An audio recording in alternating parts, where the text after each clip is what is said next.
kulanti wacan oo wanaagsan daawadayaal ku soo dhawaada toddobaadka iyo barnaamijkeennii Haladeeg barnaamijkeennan Haladeeg oo toddobaad kasta ka baxa xilligan oo kale waxa aan had iyo jeer halkan ku soo casuulaa mucaarid muxaafid iyo dadweynaha iyo aqoon-yahanada aanu bidayno inay afkaar dimuqraadi ah oo wax dhisaysa halkan ka soo jeedinayaan wahagaag aad iyo aad waxa aanu u soo dhaweynaynaa oo aanu ku mahadnaqaynaa hogaamiyaha xisbiga mucaaradka ah ee ka waxa weeye Maxamed Ibrahim aadan waa qabyo tire oo ah hogaamiyaha xisbigaasi wahagaag gudoomiye waxaanu jecelahay ugu horeyn in aan ku weydiino balabadiina xisbi mucaarad dhawaan arinta diiwaangelinta ayaa isugu timaadeen marka maxaa ka wada hadasheen assalaamu calaykum raxmatullaahi wabarakaatu waxaan si mug iyo milgale idinku soo dhaweynayaa madashan aynu ku kulanay guriga tiimkiina TV-ga qaranka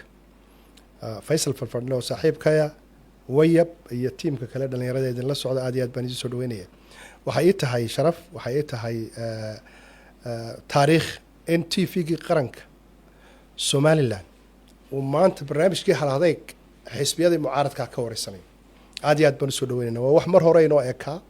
waa wax ay ahayd talaabaynu bari hore inaynu qaadnaahay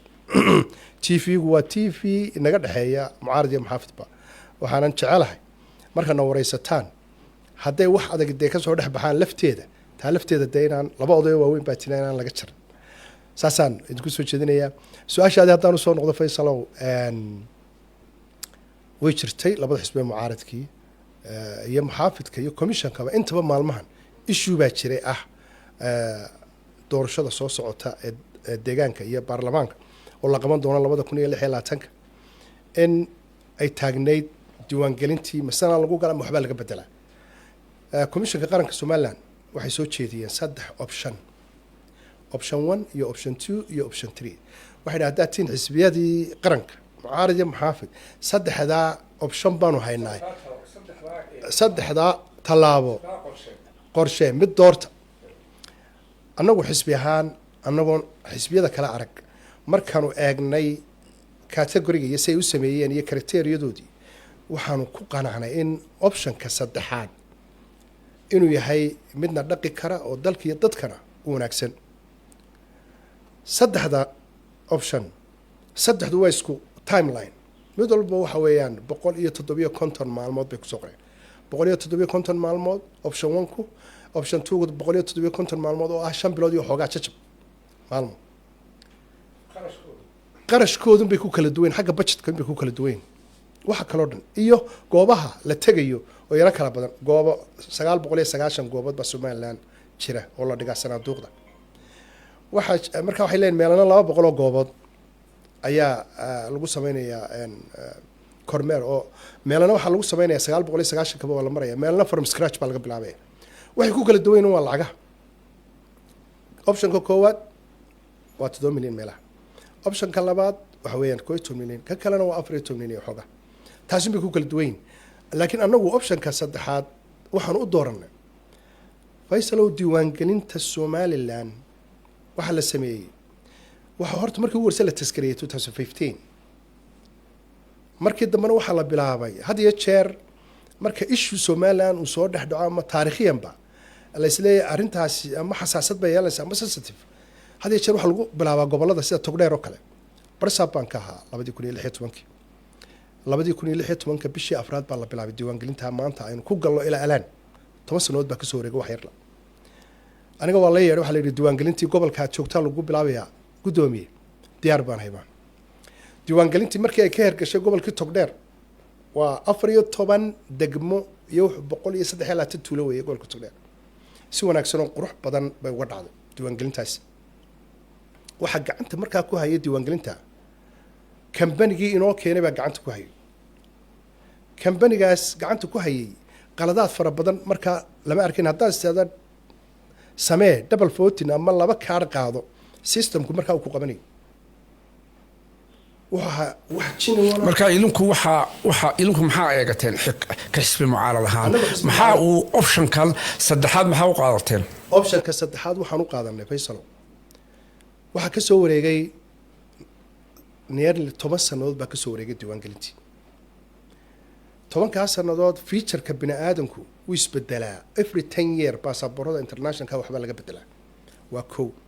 waxaad arkaysaa inan kaarhkiisii sita ama inan oo goobtii soo gashay oo ay ku leeyihiin tiimkii goobta fadhiyey sawirkan iyo kaarhkan adigu ma lihid waayo waxaa laga yaaba inuu 17 jir aha markuu qaatay imikana 27 jir markaa muran baa ka dhacayo qofkiibaa isbedelay waxaa laga yaaba inaanu gadh ba lahayn berigaa laakiin isagoo gadh weynle markuu usoo galo kaarhkii yaraana berigaa sawirkiibaa ugu yaalla sawirada berigaa ay qaadayeenna commissionku ee diiwaangelinta loo sameeyey sawiro may hayn fiican sawiradoodu haddaad aragto macalkaarkaaga faysalo waa madow baa ku jira markaa murankaasaa ka imanaya ma tihid qof kale kaarhkiisii baad sidatay taasi waa kow laba databaseka aynu ku galay iyo windows 7ka aynu ku galno imika ee systemku lahaa waxaa ka soo wareegay iyadana 10 sannadood waxaa kala bedelmay intaas oo commission baa bedelmay kambanigii aynu ka soo iibsanay applicationkan ama databasekan beri hore way inoogu dambeysay waxaa ka dambeeyey kambaniye kale waxaa ka dambeeyey updating fara badan baa lagu sameeyey waxay noqotay registrationkaynu haynaa iyo diiwaangelintaynu imika haynaa in haddaad 5 jeer 6 jeer imika aad gasho waxaanu halkaa ku hayaa imika documentkaan hayaa dad 5 kaar haysta dad hal sawir wadale oo laakiin laba magac kala wata oo isku qofa kaasaa diiday dhinaca kale gudoomiyaaloon kaa jaraynin hogaamiyaaloon kaa jaraynin maanta waxaa idin dhexeeya idinku 7,000 dowladda 7,000 soo maaha 7 milyan idinkuna waxa weeyaan 14 milyan maadaama weliba idinku xisbigiinan lagu tirinayo inaa waxoogaa u yara janjeedhaan dhinaca xukuumaddan maanta miyadan eegayn waayo duruufo badan baa jira oo dhaqaale badan uguma iman meesha waxaa jirta arintii ciidamada waxaa jirta howlo kale oo badan oo abaarihii baa jira waxa weeyaan dhinaca dhaqaalaha miyadan eegaynin way jirtaa faysal duruufaha dhaqaale way jiraan waayo 7 milyan hadday dowladdu iyadoo ay la daalaa dhacdo dhinacii difaaca jira oo maanta heegan baa la wada yahay waxa weeyaan ciidankeenu waa istaanbayo waxa weeyaan xamar baad aragtay oo waxay nagu wadaan iyo meelo badan oo kale marka waxa weeyaan intaasoo kharash bay nagu socdaa idinku waliba qoladiinan muxuu ahaa kaah ma xoogaa ila riixidaan arrinka xanti baad weli daba wadaa waxa weeyaan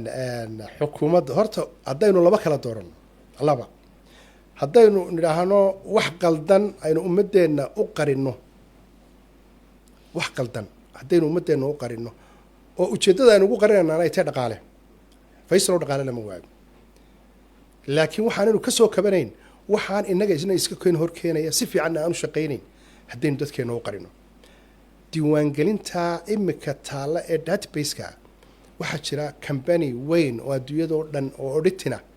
oo la yidhaahdo KPMG waa company caana ayaa inoo yimid doorashada intaan madaxtooyada la gelin auditing buu ku sameeyo wuu eegay wuxuu yidhi kuma geli kartaan registrationkan imika idiin yaalla waxaa ku geli kartaan maaha doorashada imika madaxtooyada laakiin ladhkii iyo xumadii ina haysay waktiga haddii dib loo dhigi lahaa khalkhalku waddankuma geli iyadoo ay saasi jirto ayaanu lagu galay doorashadii maadaama khabiirkii kambanigii waanu ignore garayna waynu ku gallay laakiin kuma geli kartaan buuradigniin iyo wuxuu ribood dhan oo intaa leg ka horteeda yahay arrin xanabahoo magaalada ku jirta oo matalan speculation ayaa markaa rumaynaysaan oo la leeyahay xisbiyada mucaaradku waxay doonayaan doorashadu inay dib u dhacaan maadaama intaasoo goobood sheegtay maadaama intaasoo khalad ah sheegtay maantana waad aragtoo dhalinyaro badan ba isa soo wada sharaxayoo mid waliba boorkiisii meesha soo dhigay qudheeda arrintaasi ma laga yaaba inay jirto inay dib u dhacdo dowladduna waxay ku ballan qaaday oo madaxweynuhu afkiisa ka yidhi doorashadu inaanay maalin dhaafaynin faysalow markaad xaqiiqda u tagto horta 3 option ee naloo keenay anagu maanu keenin annagu wax kaah uu keenay maaha waxay ka timi commissionka qaranka haddii la leeyahay 3 option mid baa dib u dhigaya kan anagu doorannay dhallinyaronimadaadii ma ciyaari jirtay labadaa midna maaha dumulqudi horaad hayde hargeysa bridge-ka agtiisa nimanba afrisa 3 midhood tur bay haysan jireen waan garanayaa labadaa midna maaha mid u saara bay soo ma hay way warsa marka annaga saddexdaasaa naloo soo bandhigay waxaanu qaadanay oonu u aragnay inuu saxayay oo dalka iyo dadkana dani ugu jirto option 3 haddii uu Faysalow yahay mid doorashada dib u dhigaya komishanka su-aasha hala weydiiyo komishanka qaranka hala yidhaahdo option 1 iyo option 2 waa saxo doorashadii dib u dhici maysee option 3 gan aa keenteen ay xisbiyada mucaaridka doorteen dib buu u dhacayaa maxaa ugu soo darteen annaga maaha annaga waxaa la yidhi saddexdaa kala doorta 1 iyo 2 iyo 3 oo madaxweyne uu joogo teram lamaad leeyahy madaxweynaha qaranku cabdiraxmaan maxamed cabdilaahi saaxiibkay dee xisbigiisa wasiiradiisa caddeeyey inuu teramkiisii labaad inuu musharaxayo xaqna wuu u leeyahy 2 teram buu qof kastaa leeyahy siduu dastuurkeenu qorayo siduu xeerka doorashooyinku qorayo laakiin annaga weli shirweynayaasheeda maanu qabsan cidhiidhinoo kuma hayno xisbiyada waxa weeyaan markay soo dhawaadaan wax iyagaa issheebgaraynaya xisbiyadu iyaga ee issheebgaraynaya kulmiya isagaa issheebgarayn doona shirweynuu qabsan doona wadanina shirweynuu qabsan doona iyagaa issheebgarayn doona annaga lafteedu shirweyn aanu qabsanayna laakiin annagu cunfi kuma nihin xisbi yaroo waxaanu iminka cagabaruro maba doonayna inaan dee meel faragelgelino annagaa is dhisayna iminka dabadii baanu dhisaynaa waxaanu dhisaynaa qurba joogii guddoomiyaashii waayo su-aalo badan oo laynaga sugayo matalan maadaama laba odayooda ay hor fadhiyaan waxaa ka mid a aragtidiina ku saabsan sool bari iyo salag bal muxuu ka qabaa xisbigiina waayo maanta duruufaha ka jira waad aragtay waxa ka socda cidi kaaga warramayso kolley Faysalow sool dhowaan waxaa hadlay afhayeenka xisbiga ayaa hadlay xasan oo media oo dhan baan isugu yeerno aragtidii waanu ka dhiibanay oo waa kolley uu ku jira YouTube meel bood ka arki doonta annagu waxaanu jecelnay inaan lagu dhammayn xalku inaanu xabad noqon waa gobolkeennii waxa weeyaan waa gobolkaasi waa dadkeennii baa jooga deegaankeenii baa jooga wax way ka socdaan laakiin waxaanu annagu ka sugayn inaan u daba fadhiisanayna xukuumadda iyo madaxweynaha gogoshii nabadiiba idinku ayaa taageertay gogosha nabadda ee madaxweynuhu dhagay waa ku taageersan waa ku garab taagan xalka inaan xabad laga dhigin inuu gogosha la ballaariyo in madaxweyne cabdiraxmaan waa diblomaasiya waxaan filaynaa annagu inuu mala si hoose wuxuu wado laakiin annagu in xabad lagu xaliyo aragtideedu ma wahagaag dowladda horeynu sheegnay inaa laydinku yara xamali sidee u aragtaan bal madaxweynuhu dowladdii ku dhawaaqay sidee u aragtaan iyo ilaa hadda waxqabadkeeda meelaha aad isleedihiin waxbaa malaha ka yara dhiman bal hadda qudheeda waa laydinka baahanyay haddaa mucaaradkii dhabta ahaa tihiin bal hadda wax ka sheeg waxaad ku celcelinaysaa Faysal mucaaradkii dhabtahayna tii waanu hor fadhinaa mucaarad dhabaan waa arrintaasi waxaa la yidhi beenta marka lagu celceliyo runbay noqotaa runbay iska ekaataa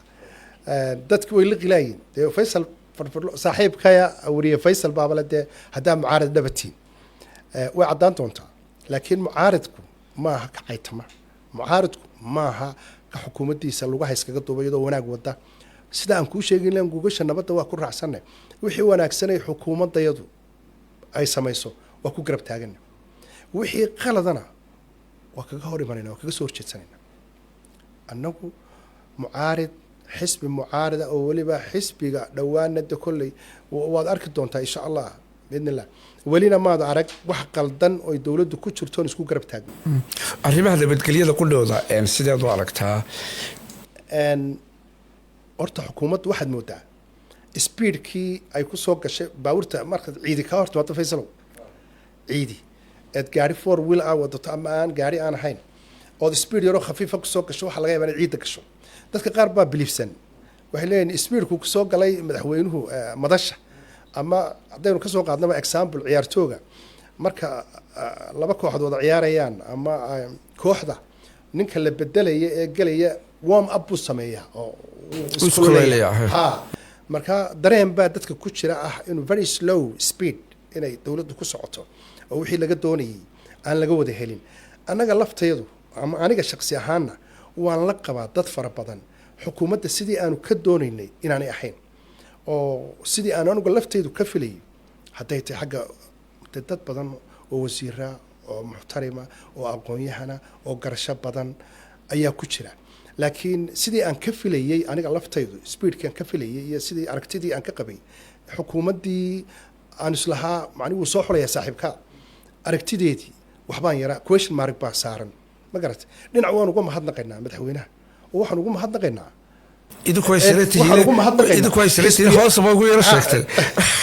xisbiyahanimadii wuxuu horta nooleeyey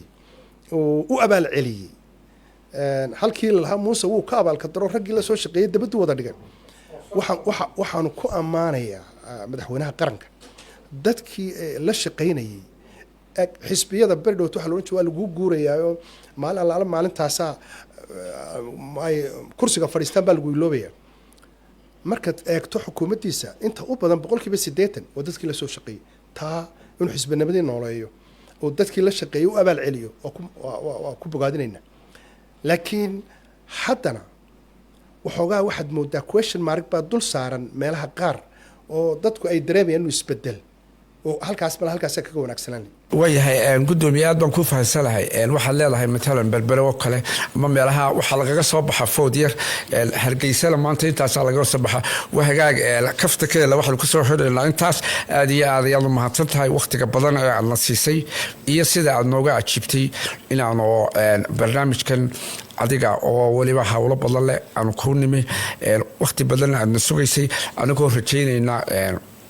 dadka kale ee kula midka ana amba mucaarad ha ahaadaan amba dowladda ha ahaadaan sida aad maanta noo qadarisay ee aad tv-ga qaranka usoo hor fadhiisatay inay iyakuna ay noo soo hor fadhiistaan kaasi wuxuu ahaa hogaamiyaha xisbiga mucaaradka waa maxamed ibraahim aadan waa muxuu ahaa qabyo tire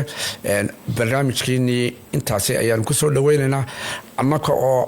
rajayn doona insha allahu dadka kalena inay intaasi ay nagu soo hirtaan aad baan u mahadsantahay gudoomiye